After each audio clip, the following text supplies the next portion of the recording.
오늘도 수요예배에 오신 우리 모든 한인연합교회 성도님들을 주님의 이름으로 축복합니다. 우리 찬송가 425장으로 함께 하나님께 영광을 드리겠습니다.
주님의 뜻을 이루소서.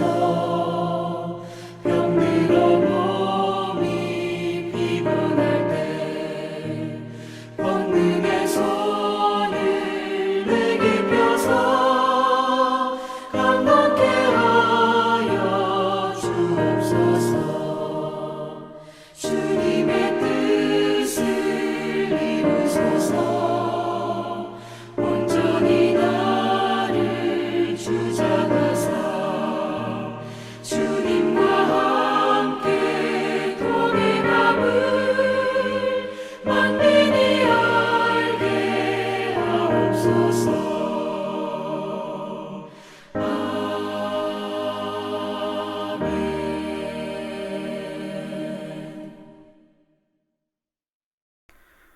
오늘 함께 나눌 하나님의 말씀은 마태복음 5장 8절입니다. 신약성경 6페이지가 되겠습니다. 마태복음 5장 8절. 우리 함께 한 목소리로 읽겠습니다. 마음이 청결한 자는 복이 있나니 그들이 하나님을 볼 것이며. 아멘. 잠시 기도하겠습니다. 하나님 아버지, 오늘도 우리에게 축복하시기를 원하시는 하나님, 오늘도 우리가 하나님의 자녀로 살아가기를 원하시는 그 하나님께 우리가 예배를 드리며 하나님께 감사드리고 찬양하기를 원합니다. 이 예배를 함께 해주시고 하나님 영광 받아 주시옵소서. 예수님의 이름으로 기도드립니다. 아멘. 중국 전국 시대에 유명한 유교 사상가가 있었습니다. 그 사람의 이름은 맹자인데, 이 사람은 인간의 성품은 선하게 태어났다, 성선설을 주장합니다.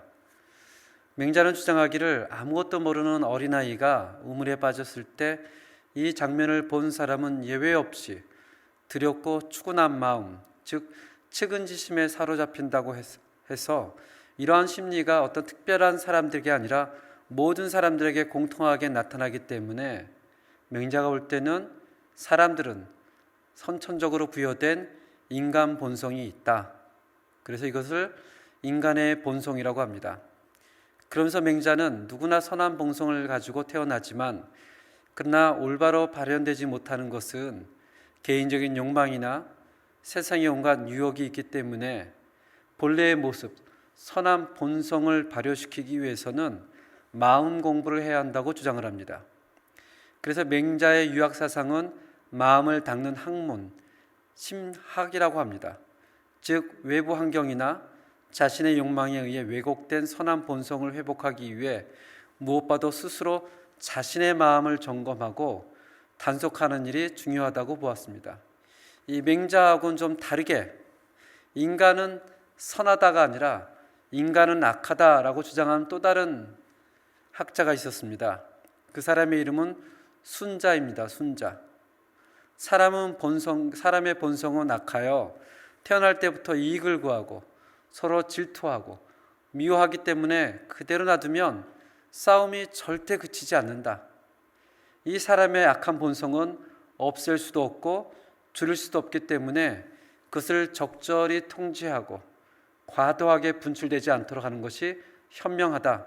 즉, 이 약한 본성에 빠져들지 않기 위해서 올바르고 질서 있으며 공평하게 다듬어지기 위해서 규범, 가치, 제도가 필요하다. 즉, 인간은 교육을 통해 이 타고난 이기적인 본성을 순화시키고 더 나아가서는 이타적인 것으로 바꿀 수 있다. 그래서 성선설과 성악설을 동시대의 사람이 주장을 합니다.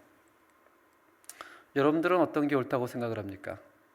재미난 사실은 이 맹자의 성선설과 순자의 성악설이 출발은 다르지만 결론은 동일합니다. 이들 두 주장은 이렇습니다. 사람이라면 누구나 의인이 될 수가 있다. 맹자가 볼 때는 사람은 선하게 태어났으나 세상의 악함과 세상의 유혹 때문에 흔들리니 마음 수련을 통해서 그 선한 본성을 회복하면 성인이 될 수 있다라고 주장을 했고, 순자는 사람은 악하게 태어났지만 교육을 통해서 적절하게 그를 다듬으면 성인이 될 수 있다. 그래서 이 둘 다의 결론은 같습니다. 인간은 누구나 스스로의 노력으로 성인이 될 수 있다라고 결론을 내려집니다. 여러분들은 어떻게 생각하세요? 가끔 어린아이들과 숨바꼭질을 하다 보면 참 재미난 장면을 보게 됩니다. 이렇게 완전히 숨지 않고 커튼 자기 머리만 뚝 집어넣고 다리는 보이는데 숨었다고 착각하는 아이들을 보게 됩니다. 그런 순박한 아이들을 보면 인간은 원래 선한 것 아닌가라고 생각할 수도 있습니다. 그러나 성경은 인간은 악하다라고 하면서 순자의 손을 들어주는 것 같지만 순자하고는 전혀 다른 결론을 내립니다. 성경은 말하기를 인간은 마음 수련이나 교육을 통해서는 스스로 절대 의인이 될 수 없다. 로마서에서 그러죠. 의인은 없나니 하나도 없고 하나님을 찾는 자도 없다. 오늘 말씀을 보면 마음이 청결한 자는 복이 있나니 그들만이 하나님을 볼 것이요 라고 얘기를 합니다. 그렇다면 마음이 청결한 사람은 누굴까? 아니, 마음이 청결한 사람만 하나님을 볼 수 있다고 하는데 누가 자기의 마음을 청결하게 할 수 있을까? 라는 질문이 생겨나게 됩니다. 이를 이해하기 위해서는 예수님이 그 당시 마음이 청결한 자는 복이 있나니 라고 말했을 그 당시에 이스라엘의 영적 상황을 좀 살펴볼 필요가 있습니다. BC 586년에 남유다가 바벨론에 의해 멸망을 당하고 예루살렘도 완전히 멸망을 당하고 그들이 바벨론의 포로로 끌려가게 됩니다. 그곳에서 그들이 생각하게 됩니다. 왜 우리가 멸망하였을까?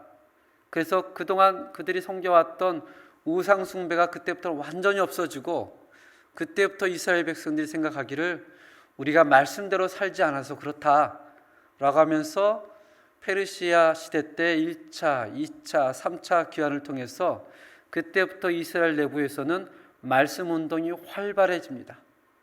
우리가 그동안 하나님의 말씀대로 살지 않아서 그렇다. 말씀대로 지키자. 우리가 말씀대로 지키고 의인이 되면 메시아가 올 것이다. 메시아가 와서 이 땅에 하나님의 나라를 세울 것이다. 그렇게 해서 이스라엘 내부에 바리새인들이 유력한 세력으로 등장하기 시작을 합니다. 이들은 아주 냉혹하고 아주 엄격하게 율법 제도를 만들어가기 시작을 합니다. 율법 말고도 정결규례도 만들고 그들이 지켜야 할 시행세칙도 만들고 이들이 하나님의 앞에서 말씀을 지켜야 될 정결규례와 율법을 많이 만들면 많이 만들수록 그들에게 짐이 되어갑니다. 왜냐하면 그 누구도 그 말씀을 지킬 사람이 한 사람도 없다는 것을 깨닫게 되는 것입니다. 그 말씀을 지키지 못하자 스스로 우리가 부정한데, 우리가 이러면 안 되는데 라면서 좌절해가고 죄책감에 빠지며 근심에 쌓이게 됩니다. 그래서 이들 마음속에 점점 소원되어지는 것이 있습니다. 빨리 주님께서 구원자, 구속자를 보내주셔서 자기들로 하여금 이 율법에서 해방시켜줄 그분이 필요하다. 또 이미 성경에서 오래전부터 하나님께서 그와 같은 구속자를 보내주시겠다고 약속하셨기 때문에 그들은 간절히 구원자 메시아를 기다리고 있었습니다. 그러자가 세례 요한이 등장하여 회개하라, 하나님의 나라가 가까웠다 했을 때 수많은 사람들이 세례 요한의 주위에 몰려들면서 그들의 마음속에 세례 요한에게 이런 생각이 들었죠. 혹 그가 그리스도가 아닐까? 혹 그가 우리를 이 억압에서, 이 율법의 근심에서 해방할 메시아가 아닐까? 그런 마음의 소원이 있었습니다. 잠시 요한복음 3장을 함께 보시기 바랍니다. 신약성경 145페이지입니다. 요한복음 3장에 보면 굉장히 유명한 이야기가 나옵니다. 니고데모라는 사람이 등장하게 되는데 3장 1절을 함께 읽어보겠습니다. 3장 1절입니다. 그런데 바리새인 중에 니고데모라 하는 사람이 있으니 유대인의 지도자라. 이 한글 성경에서는 조금 마음에 와닿지 않지만 이 스페인어로는 조금 더 마음에 와닿습니다. En aquel tiempo había un hombre de los fariseos que se llamaba Nicodemo, un principal de los entre los judíos. 이 성경에서는 그냥 수많은 바리새인 중에 한 사람 이렇게 얘기한 것 같지만 이 스페인어 성경을 보면 그 얘기가 아니고요. 수많은 바리새인 중에 특별한 한 사람, 그리고 수많은 유대인 가운데 특별한 지도자, 그 니고데모를 좀 특별하고 아주 대단한 사람으로 소개하고 있습니다. 유대인 중에 특별한 선생님, 최고의 율법학자, 관원, 그러니까 굉장히 그 당시에 사회적 지위가 높은 사람이었습니다. 이 사람도 역시 마음의 염려가 가득 찼습니다. 율법을 누구보다도 잘 지켰지만, 율법을 지키려고 누구보다 노력했지만 그 마음속에 율법을 다 지킬 수 없음에 염려가 가득했습니다. 그래서 그 사람이 아무도 보지 않는 밤에 예수를 찾아옵니다. 3장 2절에 보면 이렇게 기록하죠. 그가 밤에 예수께 와서 이르되 라삐여, 우리가 당신은 하나님께로부터 오신 선생인 줄 아나이다. 하나님이 함께 하시지 아니하면 당신이 행하시는 이 표적을 아무도 할 수 없음이니이다. 율법학자답게, 그 당시 가장 유명한 사람답게 그에게는 엄청난 통찰력이 있었습니다. 그가 볼 때 예수는 하나님께서 오신 사람이었습니다. 그리고 자기가 평소에 가지고 있던 의문을 가지고 예수님께 다가옵니다. 예수님, 우리가 의로워지려면, 하나님 나라에 들어가려면, 하나님 나라의 자녀가 되려면, 구속함을 받으려면 도대체 어떻게 해야 됩니까? 이것은 니고데모만 생각했던 것이 아니고 이스라엘에 경건하다고 생각하는 모든 사람들의 공통적인 생각이었습니다. 물론 오늘 본문 요한복음 3장에 보면 그 질문이 나와 있지 않지만 예수님의 대답을 통해서 니고데모가 마음속에 가지고 있던 그 질문을 예수님이 보았다고 우리는 생각할 수 있습니다. 3절입니다. 3절을 함께 읽겠습니다. 예수께서 대답하여 이르시되 진실로 내게 이르노니 사람이 거듭나지 아니하면 하나님의 나라를 볼 수 없느니라. 아멘. 니고데모는 그렇게 생각했습니다. 나는 바리새인 중에 바리새인이야. 나는 율법학자 중에 최고의 율법학자야. 나는 율법을 지키려고 많은 노력을 하고 있어. 그런데 그것만으로 충분하지가 않아. 그는 마음속에 실패함을 맛보고 있었습니다. 요한복음 6장에 보면 유명한 사건이 나오죠. 오병이어의 사건입니다. 2마리의 물고기와 보리떡 5개로 5,000명을 먹인 사건. 이 사건 이후에 요한복음 6장 28절에 보면 신약성경 533페이지입니다. 신약성경 533페이지 28절에 이 사건 이후에 그 무리들이 예수님께 와서 이렇게 질문합니다. 요한복음 6장 28절입니다. 그들이 묻되 우리가 어떻게 하여야 하나님의 일을 하오리까? 이 질문 역시 니고데의 질문과 똑같습니다. 우리는 율법을 다 알고 있습니다. 의식도 다 알고 있습니다. 우린 열심히 지켜왔습니다. 그런데 다 지킬 수가 없었습니다. 도대체 우리가 무엇을 더 해야 하나님 나라의 백성이 되며 하나님을 볼 수가 있습니까? 이 질문에 다음 구절입니다. 6장 29절 함께 한 목소리로 읽겠습니다. 예수께서 대답하여 이르시되 하나님께서 보내신 이를 믿는 것이 하나님의 일이니라 하시니라. 아멘. 거룩한 소원을 가지고 있다고 해서 거룩해지는 것은 아닙니다. 하나님을 기쁘게 하려고 모든 율법을 대할 때마다 그것을 다 지킬 수 없다는 것을 그들은 알고 있었습니다. 그래서 그들 마음속에 죄책감이 있었고 근심이 있었고 좌절이 있었습니다. 오늘 우리가 읽었던 마태복음 5장 갈릴리 언덕에 앉아서 주님의 말씀을 들었던 그 모든 사람들도 동일한 근심과 좌절을 가지고 있었습니다. 과연 누가 그 나라의 백성이 될 수 있을까? 누가 하나님 앞에 나아갈 수가 있을까? 누가 우리를 구원할 수 있을까? 세상에는 두 가지 종교밖에 없다고 합니다. 첫째는 인간적인 성취의 종교. 이 말은 무슨 말이냐면 인간이 스스로의 노력으로 구원을 성취한다라는 그런 종교입니다. 두 번째로는 신적인 성취의 종교.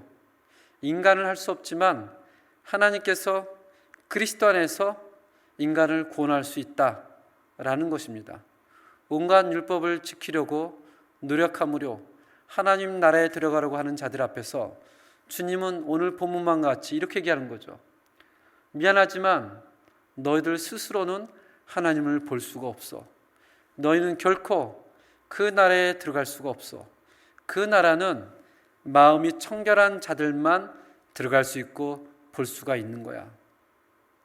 그렇다면 율법을 아무리 지켜도 다 지킬 수 없는 그런 상황에서 누가 청결한 마음을 가질 수 있을까? 에스겔서 36장 26절에 보면 성경은 이렇게 얘기를 합니다. 내가 새 영을 너희 속에 두고 새 마음을 주리라. 내 속에서 굳은 마음을 제거할 것이다. 새로운 마음은 우리가 노력해서 지켜서 만들어내는 것이 아니라 이 새로운 마음은 어디서부터 온다고요? 위로부터. 하나님께서 주신다고 얘기를 합니다. 이 일을 신약교회에서는 예수 그리스도께서 하셨다라고 선포하십니다. 우린 저번 주 고난주간을 통해서 요한복음 19장 30절의 말씀을 기억하실 것입니다. 예수께서 신 포도주를 받으신 후에 이르시되 다 이루었다. 다 이루었다 하시고 머리를 숙이니 영원히 떠나가시니라. 그가 십자가에서 피를 흘리고 살이 찢기시며 죽으시면서 인간의 모든 죄값을 지불하시고 말씀하시기를 다 이루었다. 다 이루었다. 성경은 그가 십자가 위에서 우리의 허물을, 우리의 죄를 가져가시고 자신의 의를 우리에게 전가하셨다고 합니다. 이것을 마르틴 루터는 즐거운 교환, 하나님께서 우리의 죄와 허물을 십자가에서 다 가져가시고 그리스도의 의, 그리스도의 마음, 새 영을 주셨다. 그것을 즐거운 교환. 예수님께서는 다 이루었다라고 얘기를 합니다. 작년 2022년 10월에 이 까미나타 루칸이란 행사가 있었습니다. 이 칠레에도 그런 행사가 있는 줄 압니다. 루칸에 루칸 성당이 있거든요. 이 10월 달이 되면 부에노스에서 루칸 성당까지 한 59km가 떨어집니다. 이 먼 거리를 사람들이 걸어옵니다. 근데 그 사람들만 걸어온 것이 아니고 어떤 사람 먼 지방에서부터 그 성당을 향하여 걸어갑니다. 성당에 도착하기 수백 미터 전에는 그들이 무릎을 꿇고 피를 흘리면서 걸어갑니다. 그리고 이렇게 고백하죠. 마드레스 미라노스 콘 테르누라. 우리를 온유함으로 바라보옵소서. 그러면서 그러한 것이 그들의 마음을 청결케 하고 그들이 하나님 앞에 의를 이룬다고 생각을 합니다. 그러나 그것으로 그들의 마음이 정결케 되지가 않습니다. 그것으로 절대 하나님이 기뻐하지 않습니다. 이것은 마치 유대인들이 어떻게 하여야 하나님 나라에 들어갈 수 있습니까? 어떻게 하면 하나님을 볼 수 있습니까? 라는 질문과 똑같습니다. 이에 주님은 마음이 청결한 자, 그들만이 하나님을 볼 수 있다라고 답을 하십니다. 한 가지 예화를 들고 오늘 설교를 마치려고 합니다. 영국에 젊은 변호사 한 사람이 있었습니다. 그 사람의 아버지는 성직자였고 어머니는 왕족 출신이었기 때문에 이 사람은 태어날 때부터 특별한 재능과 출신으로 이 세상에서 성공하는 그런 사람이었습니다. 공부도 잘해서 10대에 이미 그는 변호사가 되었습니다. 그런데 그에겐 심한 우울증과 무대 공포증이 있어서 변호사가 되었지만 법정에는 한 번도 서 있지 못했습니다. 그는 스스로 말하길 이렇게 생각했습니다. 나는 너무 더럽혀진 존재야. 나는 쓸모가 없어. 이렇게 못난 나를 하나님께서는 사랑할까? 하나님께서 나를 구원할까? 이런 어떤 생각 때문에 우울증에 빠져서 여러 차례 자살도 시도하고 4번이나 정신병원에 신세를 져야 했습니다. 그러던 중 성경을 읽다가 한 말씀이 그의 눈에 들어오기 시작을 했습니다. 그 말씀을 한번 찾아보겠습니다. 로마서 3장 23절에서 25절까지입니다. 신약성경 243페이지입니다. 로마서 3장 23절에서 25절. 그가 그렇게 좌절하고 우울감을 갖고 정신병원에 갇히면서까지 그 가운데 성경을 봤는데 로마서 3장 23절에서 25절까지입니다. 함께 읽겠습니다. 모든 사람이 죄를 범하였으며 하나님의 영광에 이르지 못하더니 그리스도 예수 안에 있는 속량으로 말미암아 하나님의 은혜로 값없이 의롭다 하심을 얻은 자 되었느니라. 이 예수를 하나님이 그의 피로써 믿음으로 말미암는 화목제물로 삼으셨으니 이는 하나님께서 길이 참으시는 중에 전에 지은 죄를 관가하심으로 자기의 의로우심을 나타내려 하심이니 아멘. 이 세상 누구나 연약한 죄인이지만 하나님의 은혜를 깨닫고 되면서 하나님의 사랑이 마음속에 믿어지기 시작했습니다. 그래서 이 감동을 가지고 이 사람이 시를 쓰기 시작했는데 이 시를 쓰고 그가 찬송가를 만들었는데 그 찬송가의 제목이 무엇인지 아세요? 찬송가 258장에 있는 샘물과 같은 보혈입니다. 샘물과 같은 보혈은 주님의 피로다. 보혈의 죄를 씻으면 정하게 되겠네. 정하게 되겠네. 정하게 되겠네. 이 찬양을 쓴 사람이 윌리엄 카우퍼라는 그 사람입니다. 이 사람은 이 찬송을 통해서 예수님이 흘리신 보혈의 피를 샘물에 비유하며 주님의 피로 가득 채워진 그 샘물로 우리의 죄를 씻으면 깨끗하게 된다는 그의 고백입니다. 이 찬송가 3절에 보면 이렇게 글자가 나오죠. 날 정케 하신 피 보니 그 사랑 한없네. 살 동안 받는 사랑을 늘 찬송하겠네. 자기 스스로 자기가 무언가를 해서 마음이 청결해질 수 없었지만 하나님으로부터 주신 은혜를 통해 그의 마음이 청결되어지고 그가 비로소 하나님을 바라볼 수 있었다. 그래서 오늘날 우리가 즐겨 부르는 찬송가 258장 샘물과 같은 보혈이 탄생하게 된 것입니다. 저는 오늘도 우리 사랑하는 칠레 연합 한인교회 성도님들께서 하나님께 이 은혜를 구할 수 있기를 바랍니다.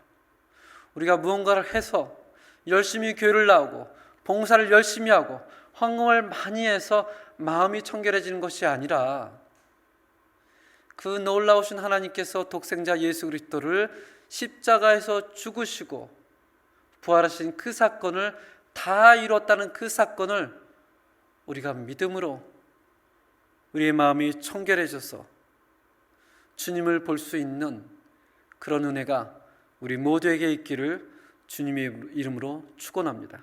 우리 이 시간 다 함께 합심 기도하길 원합니다. 하나님 아버지, 이 은혜가 우리 교회의 일부 사람들에게가 아니라 모든 사람에게 있도록 좀 인도하여 주시옵소서. 그래서 우리가 눈을 들어 하나님을 볼 수 있고 우리에게로 하나님의 음성을 들을 수 있는 그런 은혜가 충만한 저희가 될 수 있도록 함께 한 목소리로 기도하겠습니다.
하나님 아버지,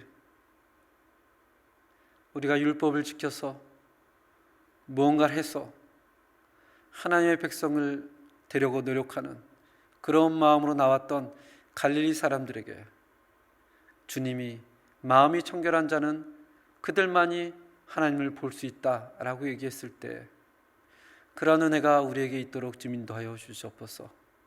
십자가의 은혜가, 그 부활의 영광이 우리 마음속에 믿어질 수 있도록 좀 인도하여 주옵시고, 날마다 주님을 보며 주님을 의지하며 살아갈 수 있도록 주님 붙잡아 주시옵소서.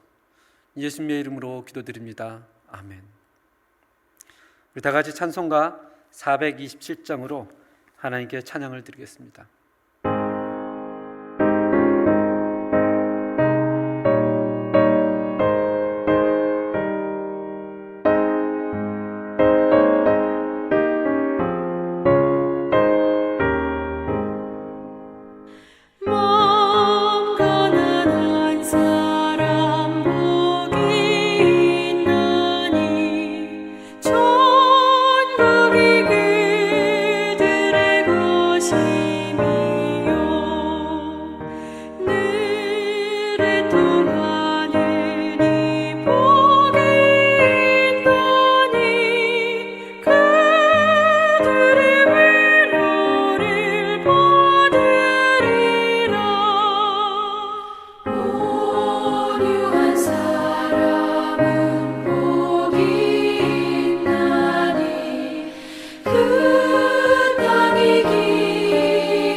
축도로 예배를 마치겠습니다.